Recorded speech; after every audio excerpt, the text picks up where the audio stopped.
Hello. Welcome back. Unless this is your first time here. Welcome here.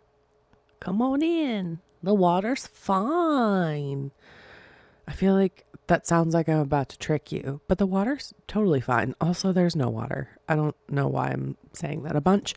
But anyway, welcome to Lax Unpacks. I am currently burning another random incense that I've had for around 16 years. It's actually my second one I've burned tonight. They somehow all smell the same, but I feel like I remember picking them out as like a mix bag. Either way, they smell good. I like them. I'm gonna do a tarot draw today or a tarot reading. Just because I'm feeling it, you know? I'm not gonna really set like a specific intention. I'm just gonna get the vibe. We're gonna see what the vibe is. It's very, very vague. Typically you would do this in the morning probably. I don't know. I don't feel like there's a rule about it. I feel like if the deck calls to you, it calls to you, right? I don't know. That's what I go off of. But I'm gonna do a reading and have the deck in my hands. It's really cool. It's a very pretty deck. I'm going to do a quick shuffle. A quick shuffle. Oh, also, I am bevied and baked. Currently, I am drinking a zero sugar cherry Coca-Cola. Sorry for the raspy air quality. You know, it's a fun thing. Anyway, there's so many bigger problems in the world. I'm not going to get into that because I have been so heckin' depressed. Whoa. Really, really depressed. This is going to hit you, okay? And I'm going to say it because I feel like things need to be heard by people. And trigger warning, there is just it's sad. It's really, really sad. Talks about death, talks about children, talks about sad stuff. Just in this little blip. I'm like not the episode. But I've been depressed for like many, many, many years, I think. Probably 8, 10 years. I don't know. Since the whole first episode of the regime we are living in or with, dealing with, I don't know. But ever since then, kind of, it's just really, really spiked. But I watched a video of a kid and he was begging for his dad's shirt because it smelled like him. His dad had died. This is in a war zone area. I was going to say I'm not going to mention the area, but it was in Palestine. But this kid was being held up from falling to the ground, sobbing by a whole bunch of men. I don't know who the men were, but there was a lot of them around him talking. And this is translated, the video that I saw, but this kid was just sobbing for his dad's shirt. He was like, I need his scent. And like, I understand that. My dad is still living, but I understand that like carnal want, you know. It's almost primitive, but it's like that connection you need, especially as a child. But the men around him were just saying, it's all blood. It's all blood. It's all full of blood. Like, you don't want it. It's all full of blood. And he was screaming, bring me the blood. I want it. I want the blood. And it broke me, dudes. It broke me. It really, really did. And, not that I haven't been broken many, many times, but I am in therapy every week. I have a psychiatrist. Don't worry about me. I am taking care of myself in a way. as best as I can, honestly. It's been hard, but I'm trying to do what I can, and I'm trying to uh, be an activist and donate when I can, and trying to do all that. I'm trying to do the good, but it's really, really hard to get up every day and see the news and know that it's just another day that we have to see it, you know? I'm not the person that can turn that off. And this is, I think, proof of that, where I have a lot that I consume.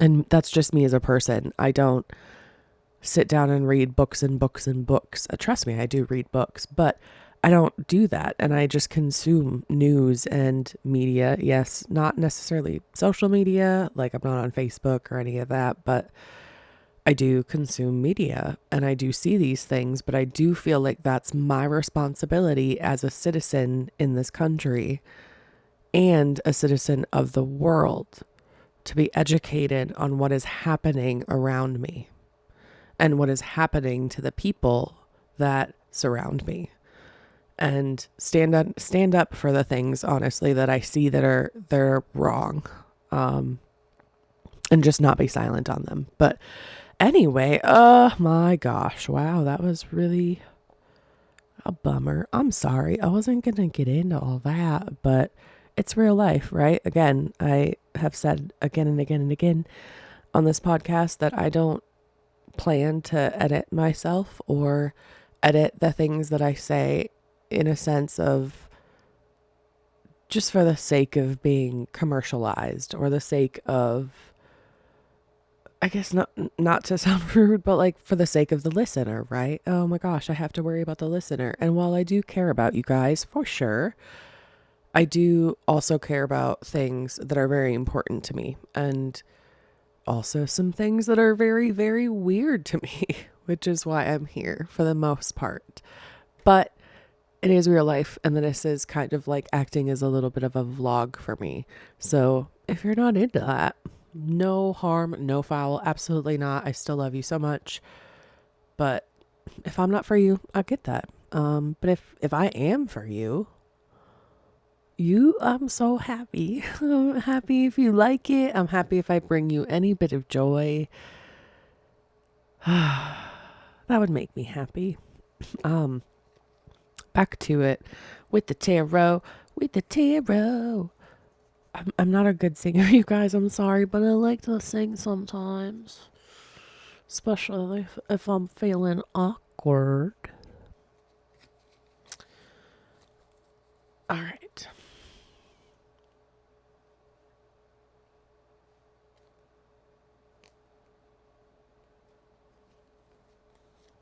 Our first card is the Knight of Wands.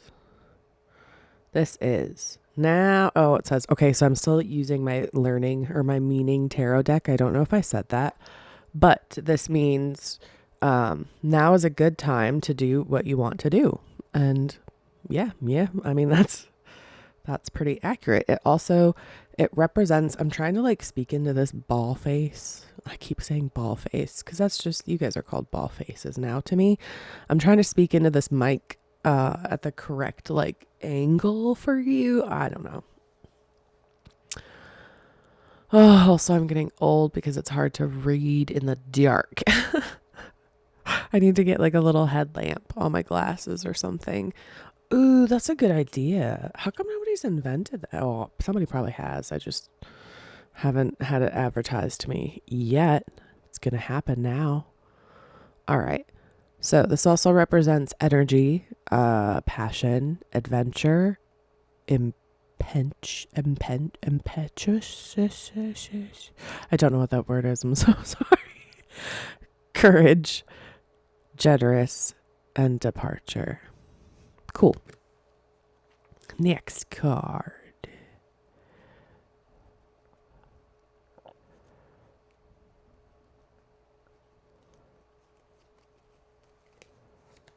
We have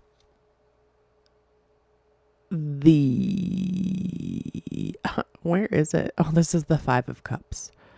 It means feel your grief, but know that things will get better. Oh, I was just talking about my grief, you guys. I was telling a friend that it I talk about depression a lot, and I do go through waves of depression that, again, like trigger warning, I guess, suicide, but I do go through phases where it's not like I know I want off the ride, but I can't get off the ride. So I feel stuck and I feel like it's unfair. And I'm like, why do I have to? Right. I know, right? I have a logical mind. I know why I have to. But this type of depression wave, I guess, that I'm in is so much grief. It's just like a crippling grief for the children in Palestine and just the people in Palestine.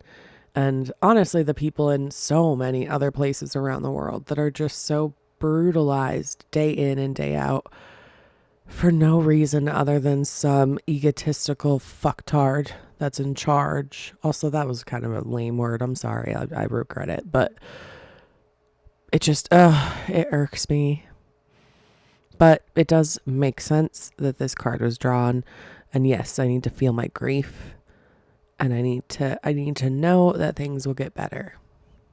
That things will not always be like this. Because my goodness, they cannot always be like this, right? I guess they won't be one way or another.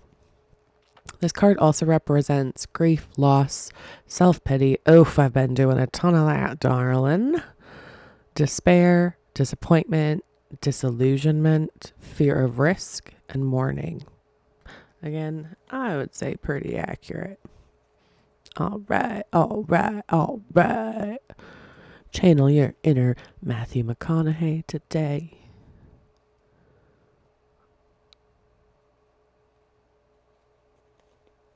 All right, our final card. This is the Seven of Wands. There may be challenges ahead. You can face them. That's encouraging, I guess.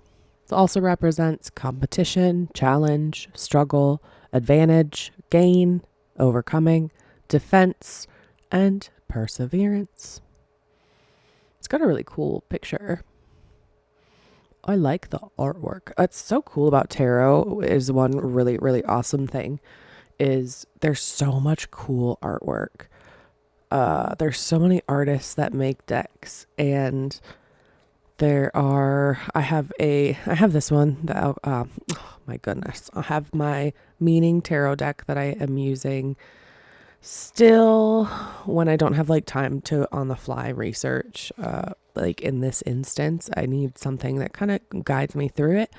But I use my other decks when I have like more time to explore and research and jot down notes and all of that. Logs and things. But I do have a tattoo tarot deck. That one's really cool. I love the artwork in that. And then I also have an alchemy deck, which was so sweet. I went to a thrift store one time, and the lady that was working there was like some hippy dippy, oh my God, gorgeous little lady. She was so sweet. And she found out it was my birthday. And I was shopping on my birthday at a thrift store.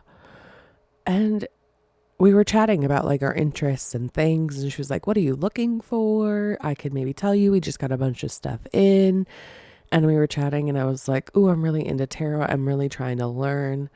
And she gave me an alchemy deck. And it's really, really cool. I love it. It really got me into alchemy as well. However, we can move on from tarot and depressos, right? I'm here to not be depressed. I'm here to talk about what happens when you smoke toad poison, you guys. Boom. Right? I spend too much time on Reddit. It's really lovely though. I'm so happy it's a thing. But again, you really have to have thick skin to put up with, like, if you're going to be interacting in comments and stuff. But I saw this video on Reddit and it was this clip from a television show from Viceland. And It is, I'm going to get into what the show's called later, but it is a show of like a guy who tries a bunch of drugs and stuff. And he is with another gentleman who smokes this frog, Venom. And there's some really hectic shit that happens. It doesn't look like a fun time to me. We're going to get into it. Also, I just chin booped you. Sorry. I had to do it again to see if it spiked on my recording. It did.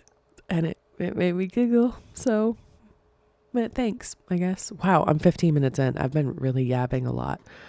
Okay. So we're going to get into it. What happens? All that stuff. This poor toad, by the way. I'm going to be talking about people who use frog poison as a psychedelic. Well, it technically is a psychedelic, or at least has some of those properties. So they're not just like using it as a psychedelic. It is a psychedelic. But picture this.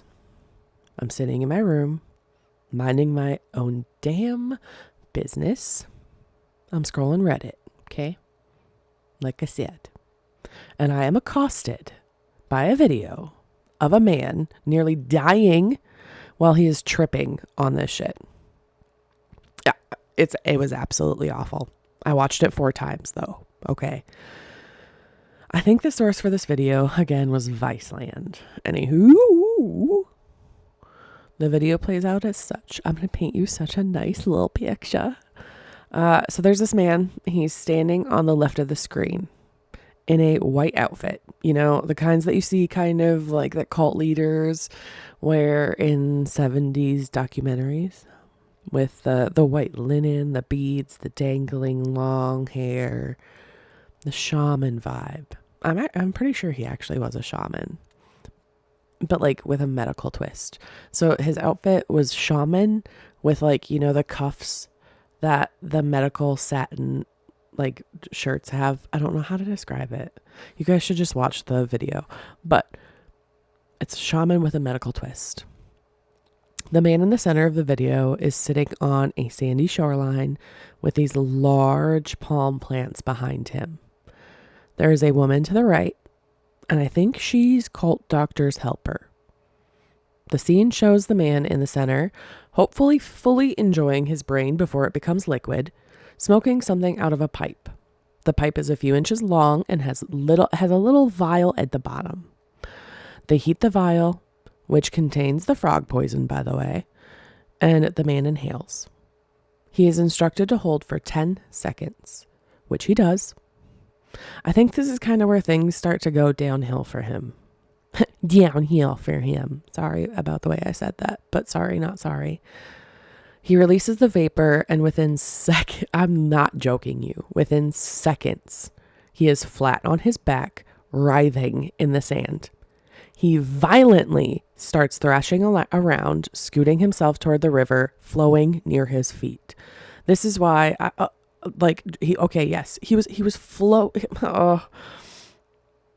he was scooting himself basically like backwards crab. I don't know how to describe it. So he's on his back and his arms are above him and then like on the ground. And so they're like behind his head, and then his legs are also his feet are also on the ground, and he's like upside down crab walking. That's the only way I can describe it. So yes, he starts scooting himself upward, upside down, crabbing himself toward the flowing river near his feet. The helpers step in and encourage him, saying, "Oh, you're doing beautifully, man." When clearly he is not having a good time. Currently, he is having his insides scooped out by tiny gremlins, and you cannot convince me otherwise. This man continues to violently wriggle towards the water, and then he's in the water, and he is yelling, "Yay, yay, yay, yay, yay!" Yes, I'm not joking. And then he starts to choke on his own vomit. This does not sound fun to me. But I will say, while he was violently upside down crab walking, he was saying, I love you guys. I love you guys. So he might have been having a really great time, but it did not look like it. I legit thought he was dying. They got him on his side because the one like shaman dude was like, get him on his side. And we're like, he's in fucking water. I don't know how that would help him. Like, he was seconds away from drowning. I'm not joking. This river was flowing. It wasn't like a stagnant, still river, stream. It was flowing. But they got him onto his side, and he continued to just throw up a lot. Also, whose fucking idea was it to do this around something that has so many death traps? Dude didn't even have like a blanket or anything like on the shore. He wasn't even like sitting on a blanket, no comfy, no nothing. He was just sitting on the fucking sand with a bunch of sticky trees behind him. I mean, sticky like palms, sticky like stab ya. And then there's a bunch of flowing water right by his feet. Like, who thought that that was a good spot for that to take place? Apparently these people. Anyway, the guy kind of starts to come to, but at this point they kind of like get him onto a rock, and he is so pale, wide-eyed, and still vomiting, being nearly washed away by the flowing river while being pinned down on a large rock by the quote-unquote helper crew. The video shows another man off in the distance watching all of this. The man off in the distance watching all of this looks very, very concerned. I think he may be one of the documentary, or the one who like made the documentary this clip was from. Or like episode from Viceland. I think he's the one that made that show. So do you feel like that was a nice experience for the gentleman? Maybe nice isn't the right word. Okay, but per usual, this sparked so many questions for me. I went to Google machines, and this is a bit of what I found. The substance that this man was smoking was poison from a rare species of toad native to the Sonoran. Oh, I think it's Sonoran. Native to the Sonoran Desert. Bufo alvarius is what's called. It produces a venom known as 5-MeO dash. Oh wait, so it's actually, there's dashes, but I'm not going to say the dashes every time, but it's 5-MeO-DMT. Yeah, DMT. That's right. It's an extremely potent natural psychedelic. 5-MeO-DMT is about 4 to 6 times more powerful than its better known cousin, DMT, which is dimethyltryptamine. The narcotic has long been ingested by, I lost my spot. Again, there's, I'm reading my computer notes again. And there's also this like AI assistant. Ooh, can I turn it off? Ooh, hide. Oh, I love that. It kept popping up and it kept really messing with me, but I was doing so well until now. Okay, so anyway, this narcotic has long been ingested by licking the poisonous amphibian's back, but it is now more commonly consumed as a smokable, quote-unquote, dust form. The liquid is extracted by milking the toad's toxic venom glands and then dehydrating it into crumbly, dry paste. Shamans throughout Mexico and the southwestern U.S. have been harvesting and smoking the substance for decades, and now thousands of people throughout the country are seeking out the powerful psychedelic. This is referenced in an article on addictioncenter.com. Apparently, this is becoming the new trendy psychedelic. Not for me. Holy shit, no thank you. But the article says that the drug's hallucinogenic effects take hold in about 5 minutes after ingestion. This guy, by the way, in the video smoked it. So that's probably why it hit him like a... Oh, wait. This guy smoked it. So that's probably why it hit him in like a fly. Okay, wow. That is a really hard sentence. Again, I preface every episode with, I'm bevied and baked. Please give me some grace. You don't owe me anything. Okay, so the article says that the drug's hallucinogenic effects take hold in about 5 minutes after ingestion. Oh, I think I was highlighting ingestion. Um, and I think by ingestion that means that it's like eaten or licked in that case. But this guy smoked it, so that's probably why it hit him like a fly in the face. That's right. There we go. We got it. This drug causes a powerful religious-like trip that lasts for about an hour. Individuals that have taken the toad venom describe their trips as being one with the universe, and feeling quote unquote reborn. One user said that they felt a total fusion with God while under the influence. Users experience bright colors, moving environments, or recursive patterns. According to researchers, the drug often leaves users immobile and unresponsive and can cause intense emotional reactions, euphoria, convulsions, and vomiting. The cult doctor at the end of the video says a lot of healing took place, but by the way that it looked, I do not believe him. I'm talking again about the clip that I saw. After watching that, I cannot imagine a smidge of it is true that any healing took place. Though, I also am not one to try and take away from someone else's experience. I truly do hope that he came out of this with a much better life because, wow, that looked awful to go through. I can't imagine how many bruises, by the way, and stuff like he had thrashing around on the river rocks for a while. I do helped it get through. I hope it helped him though in some way. I hope he came out of it. I didn't watch the whole video, so I should probably at some point watch it, but it costs money. Oh. All right. In addition to the possible harmful effects users can experience while tripping, many people suffer from extreme nausea and confusion for days after. This is why I'm going to preface this by don't do this, you guys. I mean, if you have to, like if you feel an urge to, I guess it's illegal here, by the way. Don't do it here. It's illegal. Don't do it at all, please. My God, watch this video before you do it. Or listen to this whole episode.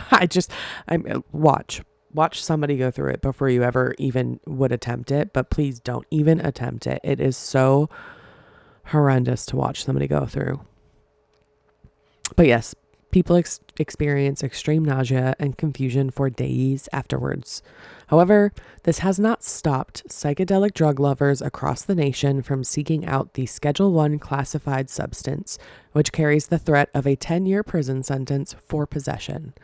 Users even hire foreign shamans to distribute the drug at parties that typically cost around $200 to $500 a head to attend.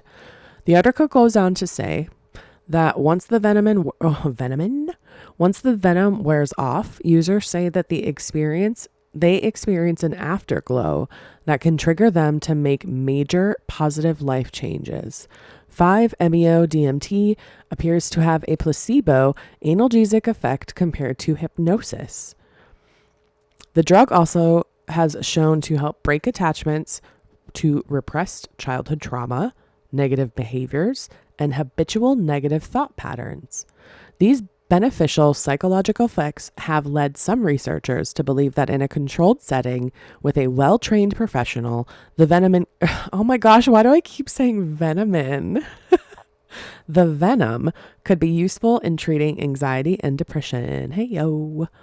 In fact, preliminary studies performed by Johns Hopkins University suggests that it may combat depression and anxiety just as effectively as psilocybin, in addition to requiring a much shorter duration of time to reap the therapeutic benefits. To study the potential medicinal effects of, wow, did that sound to you guys like I glitched? Because I think I did. To me, it sounded like I glitched. But to study the potential medicinal effects of 5-MeO-DMT, Johns Hopkins psychedelics researcher Alan Davis conducted an online survey that included 362 people that routinely use the toad venom in ceremonial group settings. Respondents reported that they attended sessions containing between 5 to 12 people, in which each ceremony was overseen by a sober facilitator who administers the drug. Participants took turns being dosed and then ended the experience with a quote-unquote closing circle where they shared their thoughts on the spiritual journeys that they each took while tripping. Of 162 individuals that self-reported as suffering from anxiety or depression, approximately 80% of them reported improvements in these conditions after using the drug. Davis believes that 5-MeO-DMT found in the toad venom is effective at treating these mental illnesses due to a combination of neurological changes in users' brains and insights that they gained. I'm so sorry. The users' brains and insights they gained through psychedelic experience. Davis hopes that the research that is being performed at Johns Hopkins will inspire other people to follow suit and explore the option of using psychedelics as possible addiction treatment. It is very, very important to note that researchers do not support recreational use of toad venom and cite that the drug should only be administered under medical supervision. Okay? Under medical supervision. It's kind of wild that you could probably make it happen, though, if you, like, traveled somewhere. Sorry, I'm taking a Coke Zero break.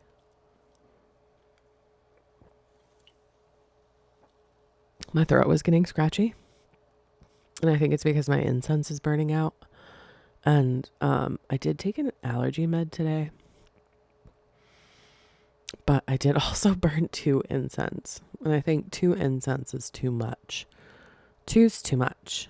Also, I'm watching it now and I'm hoping it goes out. I'm making sure it goes out because I'm like, ooh, don't start a fire. We didn't start a fire. I'm gonna see if I'm gonna watch it. If I suddenly yell, that's why. It looks fine. All right. We've talked about what this venom is and what it does, but let me bring you into a little bit of the history.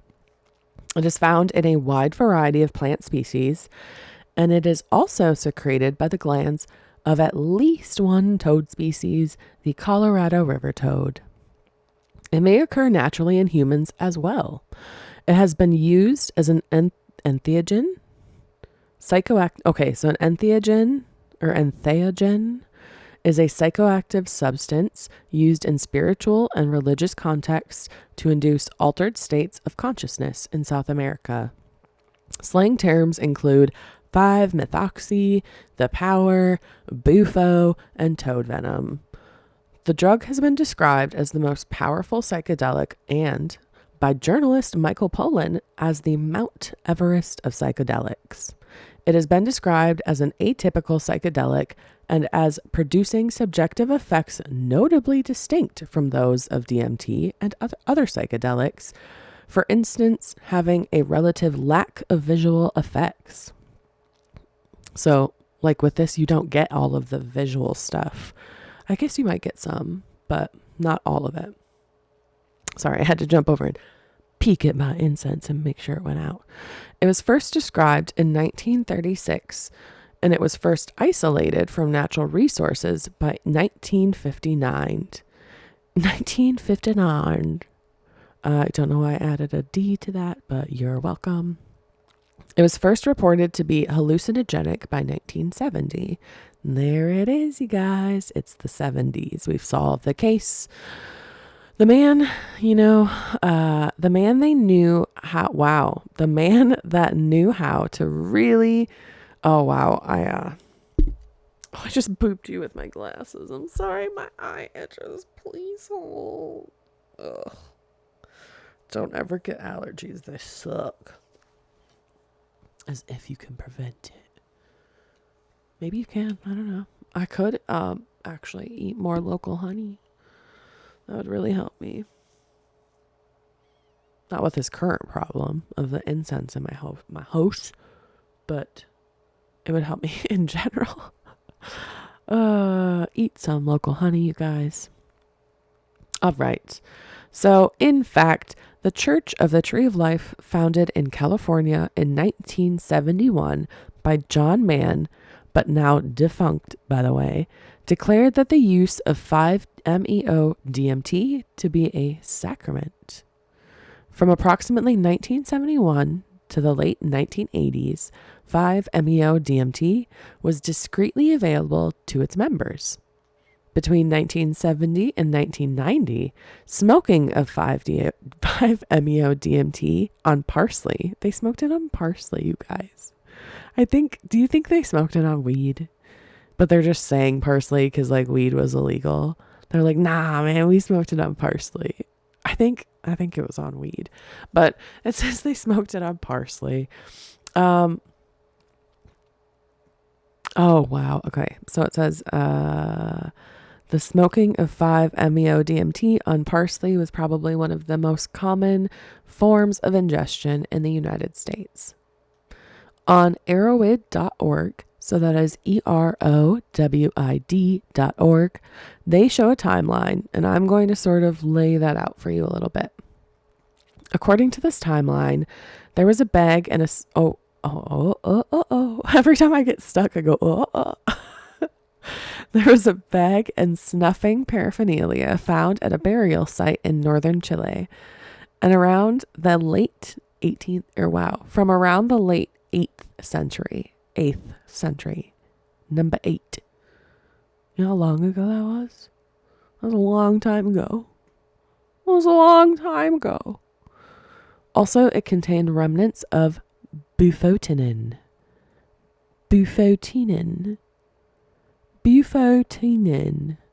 All right, I'm just saying it a bunch of times at this point, but that is part of another thing we'll get into in a little bit. In 1946, there was a friar named Roman Payne who documented the use of psychoactive snuff called Kbyeeee/yopo among the Taino, which inhabited the island of Hispaniola, Haiti, and the Dominican. It is now agreed that Kbyeeee/yopo was almost certainly made from Anadenanthera peregrina. If I say it while I'm singing it, it kind of helps me a little bit. Which has been reported to contain N-DMT and 5-MeO-DMT and bufotenin. I'm going to say it both ways. In 1560, Indians along the Rio Kbyeeee in Colombia started to make yopo along with tobacco, and then they would mix it together and smoke it. From the 16th to the 19th century, cahoba snuff from the yopo tree was used by natives of Colombia and surrounding areas. It is disputed, but I will mention that in 1936, it is believed that 5-MeO-DMT was first synthesized. In 1959, this is when it was first identified as a naturally occurring product, having been detected in the plant Dictylima incanescens. That's a really hard word, you guys. Dictyloma incanescens.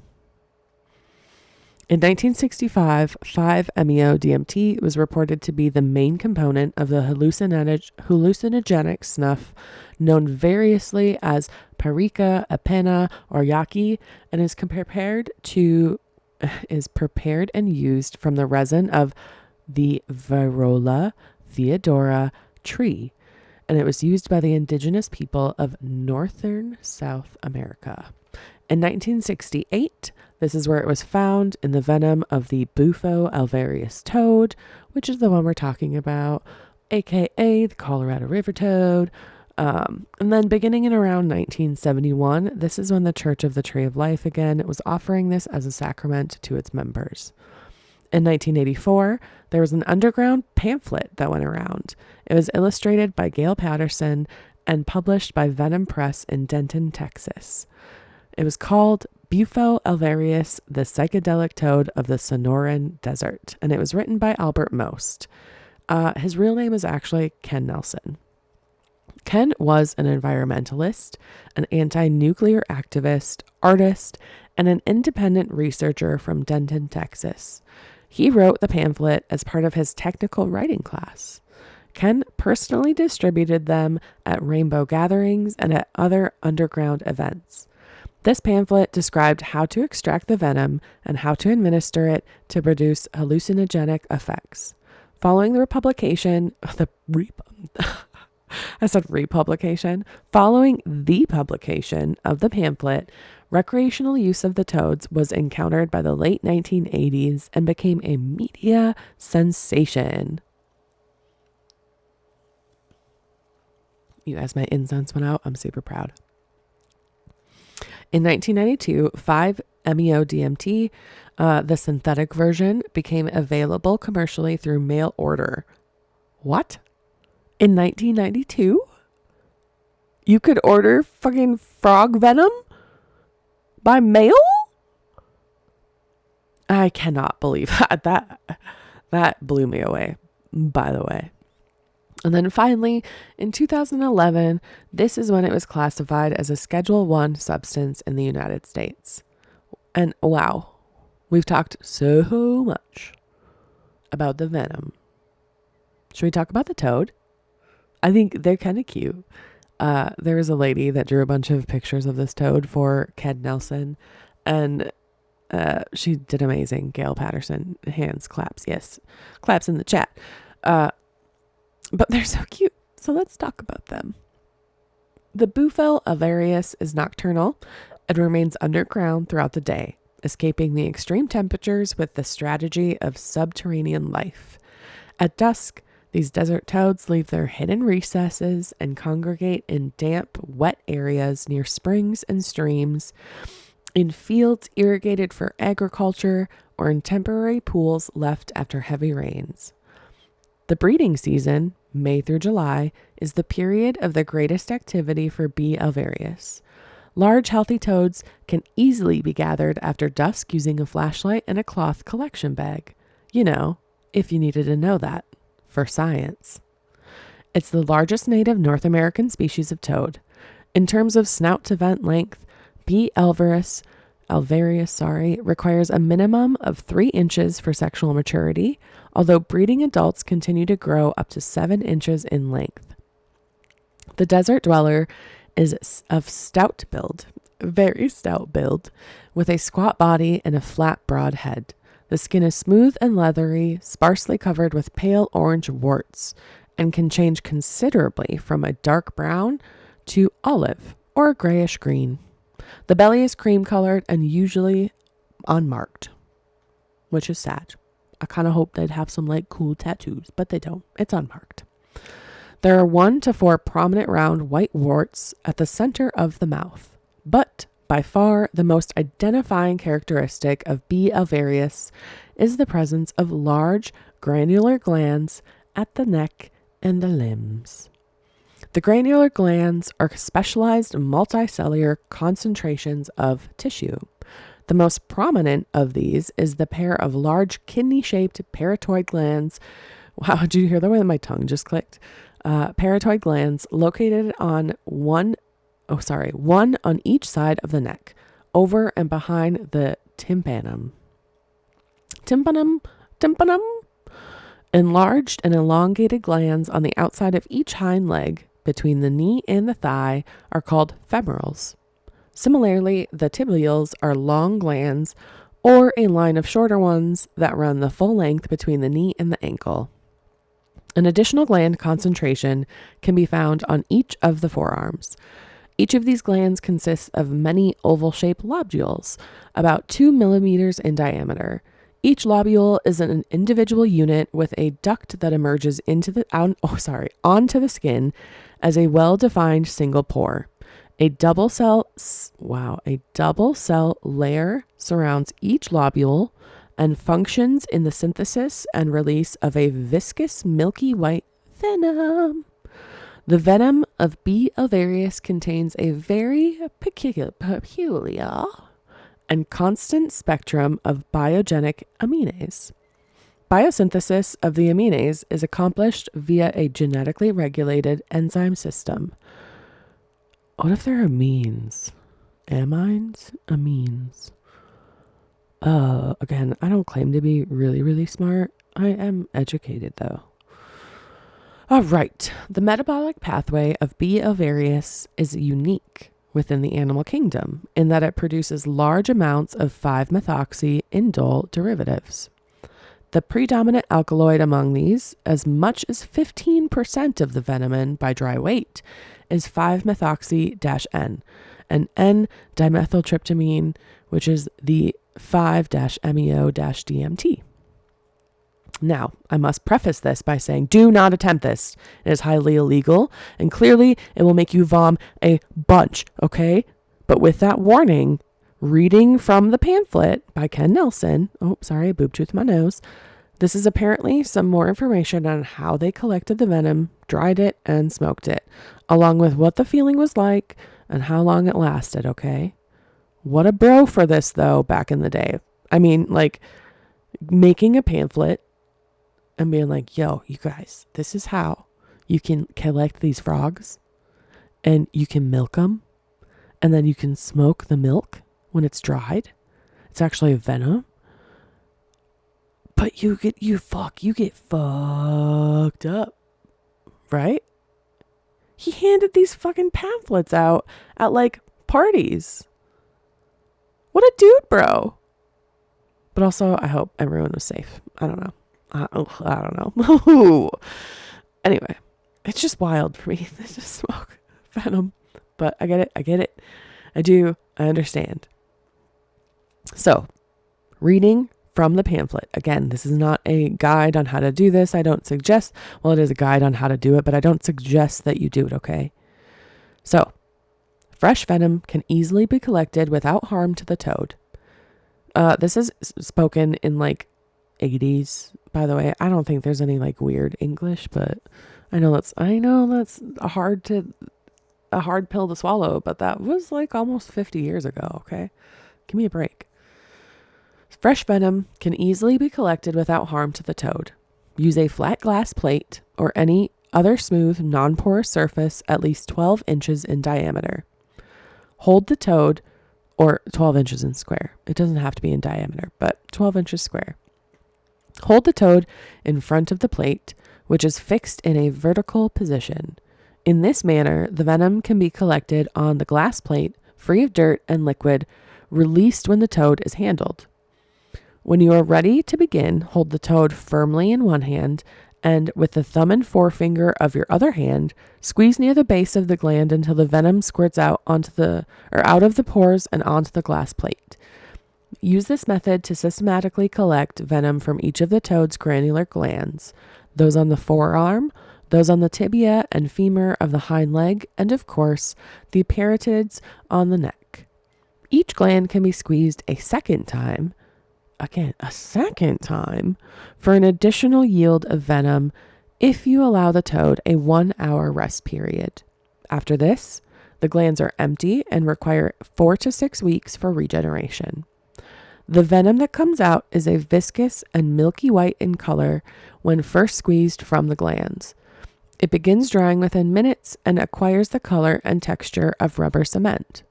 Scrape the venom from the glass plate, dry it thoroughly, and store it in an airtight container until you are ready to smoke it. The venom from B. alvarius is extremely hallucinogenic when vaporized by heat and taken into the lungs in the form of smoke. Speaking of smoke, should I smoke?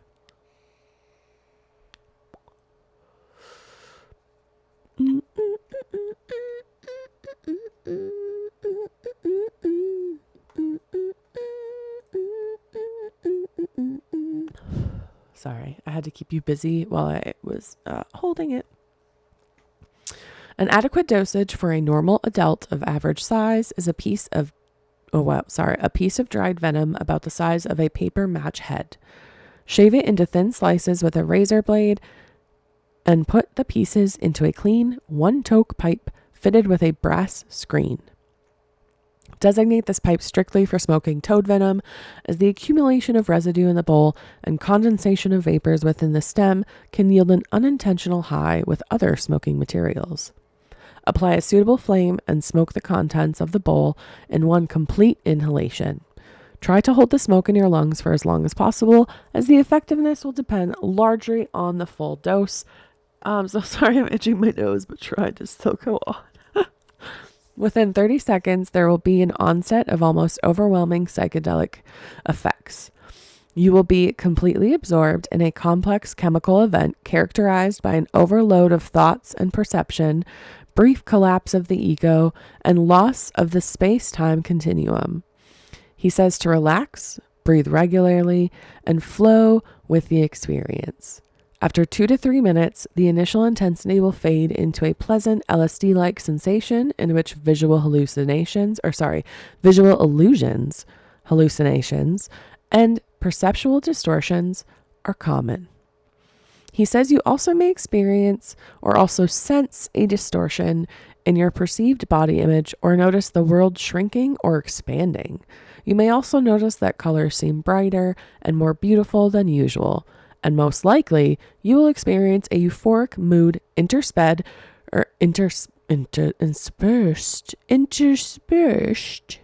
with bursts of unmotivated laughter. Ken ends the pamphlet with an image of with an image and this. This ineffable episode is of extremely short duration. The hallucinogenic effects dissipate rapidly, and the entire psychedelic cycle is completed within 15 minutes. There is no hangover or harmful effect. On the contrary, a pleasant psychedelic afterglow appears quite regularly and may last several hours to several days after smoking the venom of B. alvarius, the psychedelic toad of the Sonoran Desert. In the back cover, there are more important considerations, by the way. He does go on to say every psychedelic experience is chiefly a function of set and setting, of preparation and the environment. The better prepared you are, the better experience will be for you. He says, or kind of lays out exactly what you should do to enjoy this the most, okay? He says, smoke the venom fairly early in the day on an empty stomach, but not a starving stomach. Do not drink any alcohol or take any drugs or medication prior to smoking the venom. Provide a comfortable setting which is free as possible from unforeseen distractions and intrusions. Make sure you will not be disturbed for at least 30 minutes. Be comfortably seated or prone prior to inhaling the vapors. And then last but not least, enjoy your trip. He then signs off Albert Most, Gila, or I think Gila, Arizona, summer 1983. UC Berkeley Center for the Science of Psychedelics says that 5-MeO-DMT is sometimes paired with MAOIs, a class of antidepressants, which can make the experience longer and more intense. However, this combination can be dangerous, causing abnormally high body temperature and in some cases death. In addition to effects shared with other classic psychedelics, some users have reported an empty or void experience similar to sensory deprivation. There are also reports of fear, shaking, and profound terror. Anecdotal reports and early studies suggest that 5-MeO-DMT could help treat anxiety and depression, but further research is needed to determine its safety and effectiveness. So how often now do people actually use this substance? How many studies have been done with humans? Here are a few. Patterns of use, motivations for consumption, and subjective experiences associated with 5-MeO-DMT use. The use of 5-MeO. Okay, the use of the thing, right? It's been examined using a web-based retrospective survey by Alan K. Davis and colleagues in 2018. Findings revealed that respondents consumed 5-MeO-DMT infrequently, meaning less than once a year, and less than 4 times in a lifetime, and they mainly used it for spiritual exploration. The majority, 90%, reported moderate to strong mystical type experiences, this meaning an ineffability, timelessness, awe, amazement, experience of pure being and awareness. And relatively fewer, 37%, experienced challenging experiences. Less than half, 39%, reported repeated consumption during the same session, and very few reported drug craving or desire. 8% of them to be exact. Legal, 1%, medical, 1%, or psychiatric, 1%. They had problems related to use, I guess. Prospective observational studies on the naturalistic side of the synthetic 5-MeO-DMT and toad secretion containing 5-MeO-DMT in healthy volunteers have demonstrated immediate and lasting improvements in self-reported ratings of depression, anxiety, stress, mindfulness-related capabilities, and satisfaction with life after a single inhalation of the substance. The first prospective study with 5-MeO-DMT demonstrated that compared with baseline participants, they reported reductions of depression, anxiety, and stress, as well as increases in mindfulness-related capacities and satisfaction.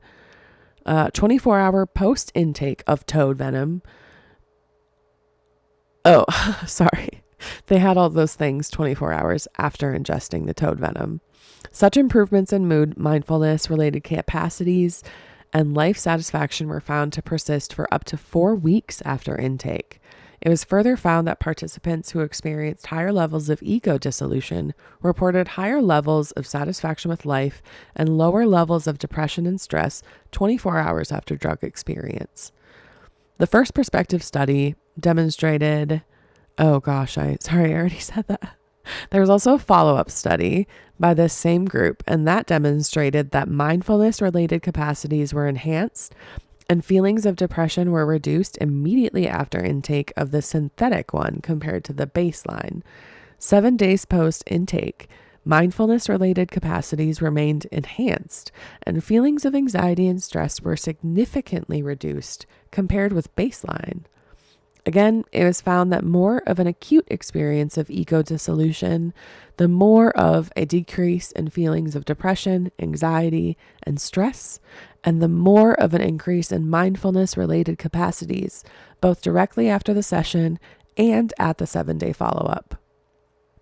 Taken together, results from these two prospective studies demonstrate that fast-acting and in some cases immediate improvements in mood in self-reported healthy volunteers who ingested the substance in a naturalistic environment. Importantly, these studies also suggest that a relationship between the strength of the acute psychedelic experience and the magnitude of persisting mood changes. Though the full spectrum of the potential side effects in mammals is yet to be understood. So we don't really know for sure. Okay.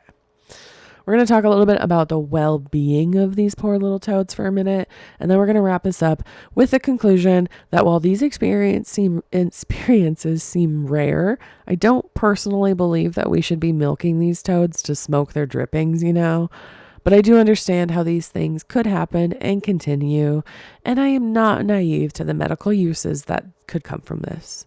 I do think, though, that we need to touch base on this. In conclusion to the article I read on pmc.ncbi.nlm.nih.gov, oh my gosh, that is a really long website. There are ethical and ecological arguments not to pursue clinical development of toad venom. At present, the Sonoran desert toad is not classified as endangered on the International Union of Conservation of Nature Red List of Threatened Species.